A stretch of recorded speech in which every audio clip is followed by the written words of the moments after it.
चलो ध्यान दो, कल हम लोग बल के प्रकार पढ़ चुके थे। बल के प्रकार हम लोग का हो चुका था। आज हम लोग पढ़ा संतुलित बल क्या होता है और असंतुलित बल क्या होता है। देखो किसी भी, देखो क्या होता है, कोई एक वस्तु है, कोई क्या है, एक वस्तु है। इस वस्तु पर हम लोग बताए हैं कि इस वस्तु पर कई बल एक साथ कार्य कर रहे हैं। क्या कर रहे हैं? कई बल एक साथ कार्य कर रहे हैं। मान लेते इधर से एक बल कार्य कर रहा है, इसका मान कितना है? 5 न्यूटन। कितना बल कार्य कर रहा है? 5 न्यूटन। इधर से भी लगने वाला बल है एक, इधर से इस डायरेक्शन से इस डायरेक्शन में कितना है? 5 न्यूटन। बात में रहा है। ऊपर से इसके ऊपर भी एक नीचे बल लगा, इसका मान कितना है? 5 न्यूटन। नीचे से एक बल लगा ऊपर की ओर, इसका मान कितना है? 5 न्यूटन। तो हम देख रहे हैं इसके ऊपर कई बल कार्यरत है, कई बल कार्यरत है। लेकिन हम देख रहे हैं कि इसका, देखो इसके विपरीत दिशा में यह बल कार्य कर रहा है कि नहीं?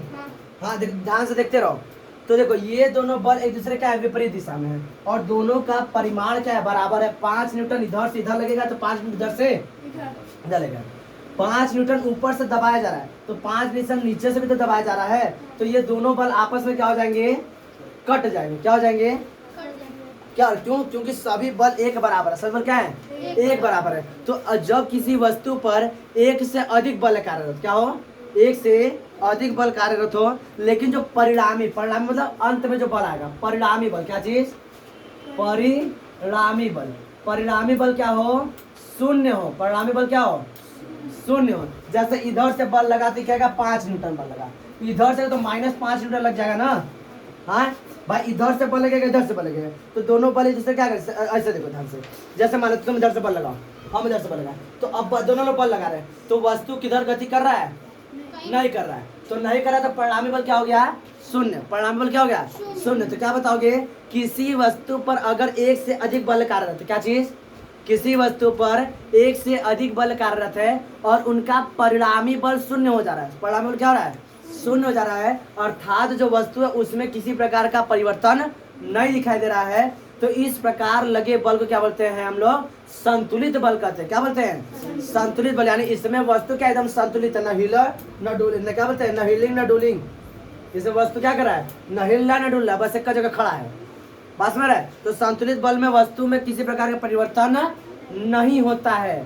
संतुलित बल में किसी प्रकार परिवर्तन नहीं होता है। वस्तु जिस अवस्था में उसी अवस्था में रहती है। अगर वस्तु गति की अवस्था में तो गति की अवस्था में रहेगी, अगर वस्तु विराम अवस्था तो विराम अवस्था में रहेगी। बात सुन रहा है? हाँ, एक बार हम असंतुलित बल भी समझ लेते, उसके बाद डेफिनेशन एक साथ लिखते हैं। तो बताओ, संतुलित बल में परिणामी बल क्या होता है? शून्य। संतुलित बल में परिणामी बल शून्य। और क्या संतुलित बल में वस्तु के स्थिति, वस्तु में किसी प्रकार परिवर्तन होता है? नहीं। अगर वस्तु विराम अवस्था में तो कैसे रहेगी? विराम अवस्था में। गति की अवस्था में तो कैसे रहेगी? गति की अवस्था। जैसे हम एकदम सीधे खड़े हैं तो मेरे ऊपर कार्यरत बल क्या है? परिणामी बल क्या हो जाएगा? शून्य। भाई हम बताए थे ना, गुरुत्वाकर्षण बल, हमारे पास ढेर सारे बल कार्यरत हैं, लेकिन सबका परिणामी बल क्या है? शून्य। मेरे अंदर किसी प्रकार परिवर्तन नहीं हो रहा है। अब हम मान लो तुम लोग इधर से धक्का दीजिए, हमें हल्का धक्का दो, हल्का इधर धक्का दो, हल्का से इधर, तो मेरे अंदर थोड़ा सा परिवर्तन हो गया। तो इस समय मेरे ऊपर परिणामी बल शून्य था? नहीं। कहाँ था? गति हो गया ना, परिवर्तन हो गया। तो ये परिणामी बल शून्य नहीं होगा, तो असंतुलित बल क्या हो जाएगा? असंतुलित बल। अगर हम संतुलन में एकदम, मेरे अंदर किसी प्रकार परिवर्तन नहीं हो रहा है, तो कुल ढेर सारे बल क्या कर रहे हैं? कार्य कर रहे हैं, लेकिन मेरे अंदर कोई परिवर्तन नहीं हो रहा है, तो मेरे ऊपर ढेर सारे लगने वाले बलों का परिणामी बल क्या हो जाएगा? शून्य। और इस प्रकार के बल क्या बोलेंगे हम लोग? संतुलित बल। क्या बोलेंगे?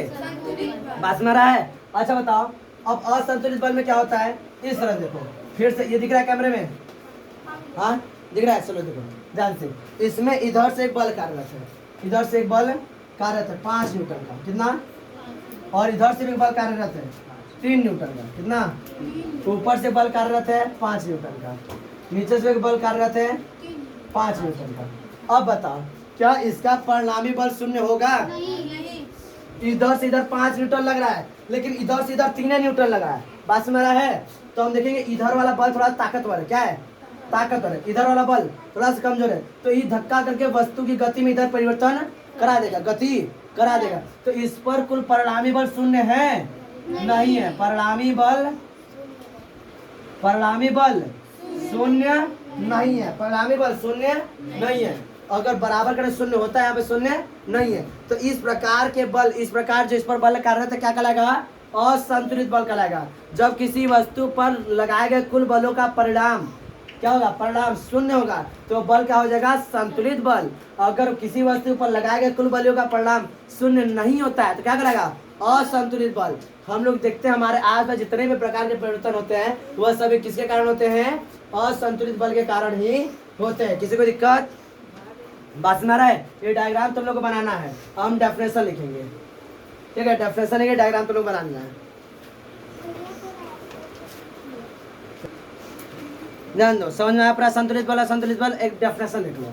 क्या होता है जब संतुलित बल किसे कहते हैं, किसी वस्तु पर लगाए गए कुल बलों का परिमाण, क्या चीज, परिमाणी बल यदि क्या होगा, शून्य है, कुल बलों का क्या है, परिणामी बल क्या हो जाए, शून्य हो जाए, तो इस तरह के कार्यरत बल क्या बोलते हैं हम लोग, संतुलित बल कहते हैं। क्या बोलते हैं, संतुलित बल। संतुलित बल में वस्तु में किसी प्रकार का परिवर्तन नहीं होता है। अगर किसी वस्तु पर संतुलित बल कार्यरत है मतलब उसी में किसी प्रकार परिवर्तन नहीं होगा। बात में आ रहा है? हाँ, समझ आ रहा है? चलो आगे देखो। और संतुलित बल किसे कहते हैं, तो किसी वस्तु पर लगाए गए कुल बलों का परिणामी बल अगर शून्य नहीं होता है, शून्य नहीं होता है, तो कार्यरत बल क्या कहलाता है, असंतुलित बल कहलाता है। क्या कहलाता है, असंतुलित। हम लोग के आसपास जितने भी वस्तुओं में परिवर्तन हम देखते हैं वह सभी किसके कारण होते हैं, असंतुलित बल के कारण ही होते हैं। बात समझ रहे हैं? तुम लोग साइकिल चलाते हो तो साइकिल में पैडल दबाते हो ना, तो वो क्या हो गया, असंतुलित बल हो गया। अगर संतुलित बल रहता तो उसमें किसी प्रकार का परिवर्तन नहीं होता। बात समझ में आ रहा है? इसको लिख लो पूरा इसी तरह।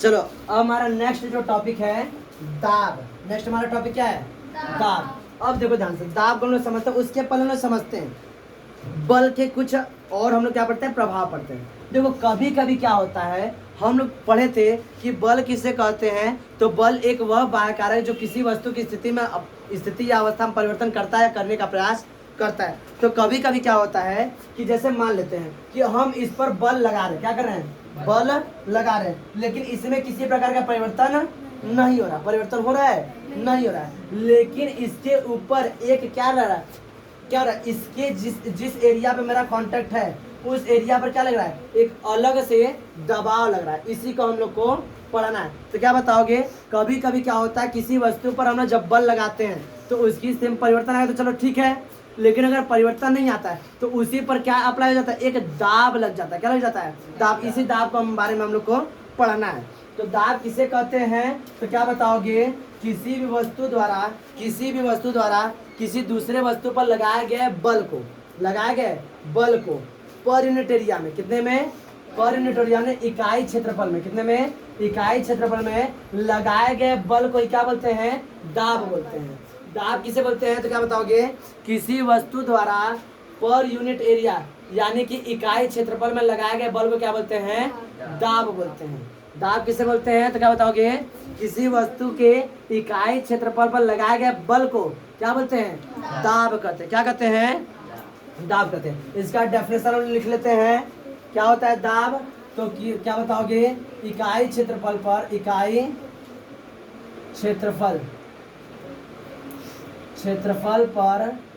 लगाए गए बल को दाब कहते हैं। क्या कहते हैं, दाब कहते हैं। ठीक है, अब इसे देखो, इससे P से प्रदर्शित करते हैं। किससे प्रदर्शित करते हैं, इसे P से प्रदर्शित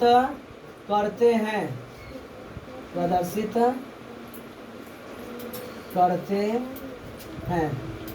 ध्यान दे यहाँ पे, ये देखो ध्यान से, तो P बराबर P यानी प्रेशर यानी दाब, P बराबर क्या हुआ, दाब। दाब किसे कहते हैं, तो किसी वस्तु द्वारा इकाई क्षेत्रफल पर लगाए गए बल को, इकाई क्षेत्रफल पर लगाए गए बल क्या बोलते हैं, दाब कहते हैं। ये इसका फॉर्मूला है। कोई एक वस्तु है, उसका इकाई क्षेत्रफल पर जितना बल लगेगा वही उस वस्तु पर क्या कहलाएगा, दाब कहलाएगा। क्या कहलाएगा, दाब। यानी P बराबर F बाई ए। इसका SI यूनिट क्या बताओगे, इसका SI यूनिट यानी मात्रक, SI मात्रक क्या होता है, पास्कल होता है। क्या होता है, पास्कल। इसका SI मात्रक पास्कल होता है, पास्कल यानी पीए, पास्कल होता है।